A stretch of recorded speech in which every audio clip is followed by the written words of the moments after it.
Good morning, students. Welcome to class 6 of TYBSc Applied Component. I am Benazir Sheikh, Department of Chemistry from NB Mehta Valwada Science College, Bordi. Students, in our last lecture, we have discussed few medicinal terms like pharmacon, pharmacology, pharmacophore, prodrug, etc.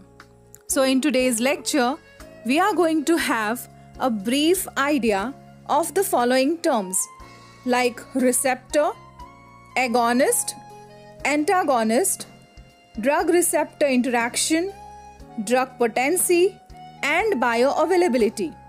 So let's get started. Students, so the first term is receptor. So receptor, it is the portion of the molecule or structure with which the therapeutically active compound interacts, producing series of events leading to an observable responses. Students, some structurally specific drugs, after interacting with specific cellular components, which are known as receptor, they form a complex with the receptor. And chemically, receptor is a chemical structural component and biologically receptor is a microanatomical term. Students, enzymes are one major target for drugs. Receptors are another. Drugs which interacts with receptors are amongst the most important in medicine and provide treatments for different ailments such as pain, depression, heart failure, Parkinson's disease, asthma, and so on. Students, receptors are protein molecules present either in the cell membrane, on surface, or within the cells. These are defined as target molecules with which a drug molecule has to combine in order to produce a specific curing effect. After binding with drugs, receptors activates various intracellular chemical processes. The effect of drug is directly proportional to the fraction of receptors occupied by the drug. The maximum effect results when all receptor sites are occupied. Then the second term is agonist. Students, agonist, it is a chemical or a drug that binds to a receptor and activates the receptor to produce a biological response. Then the next term is antagonist. Students, antagonist, it is a chemical or a drug that binds to a receptor and blocks a biological response. Then the next term is drug receptor interaction. Students, the drug action results from the physicochemical properties in case of structurally non-specific drug. But in case of structurally specific drugs, their action results from the chemical structure. Drug action is due to binding of drug to the receptor site.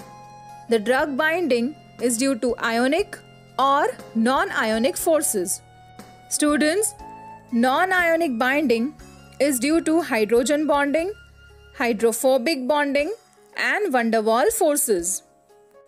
The interaction involves formation of drug receptor complex and the resultant response or effect. Students, next term is drug potency. The drug potency can be defined as the maximum biological action which can be caused by a minimum amount of the drug administered. A highly potent drug can cause high biological effect even with minimum dosage. Students, a drug's effect can be evaluated in terms of potency, that is efficacy or effectiveness or strength. So it refers to the amount of drug needed to produce an effect such as relief of pain or reduction of blood pressure. For instance, if 5 mg of drug A relieves pain as effectively as 10 mg of drug B, then drug A is twice as potent as drug B. Students, Efficacy is a drug's capacity to produce an effect. For example, diuretic, that is furosemide. It eliminates much more salt and water through urine than does the other diuretics like hydrochlorothiazide. So we can say that furosemide has greater efficacy than hydrochlorothiazide. Now consider, for example, both codeine and morphine. They are used as pain relievers. However, even large doses of codeine cannot effectively relieve severe pain, which can be relieved by smaller doses of morphine. So here we can say that morphine has higher potency because it is more effective even in smaller doses.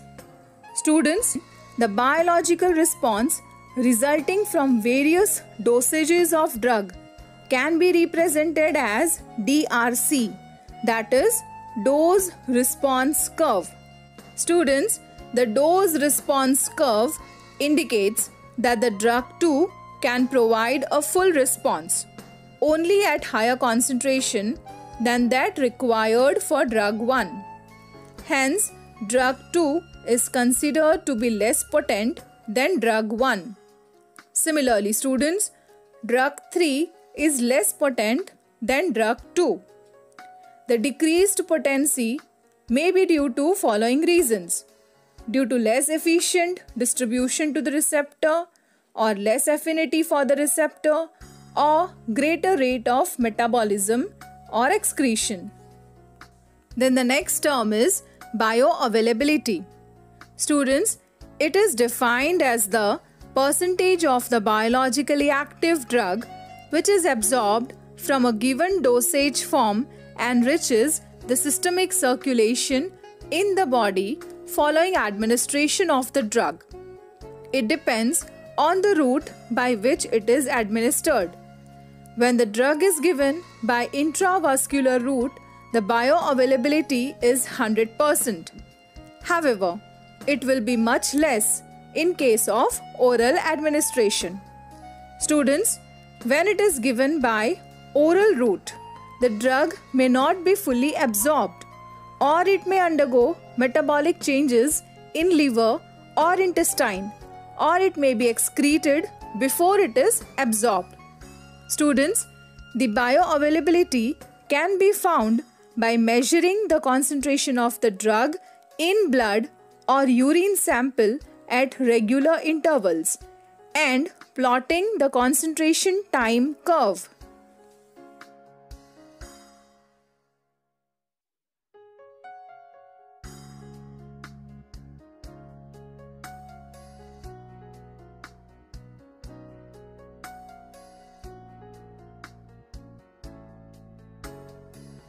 So students, in our next lecture, we shall be discussing regarding few more terms like drug toxicity, drug addiction, spurious drugs, misbranded drugs, adulterated drugs, and pharmacopoeia and types of pharmacopoeia.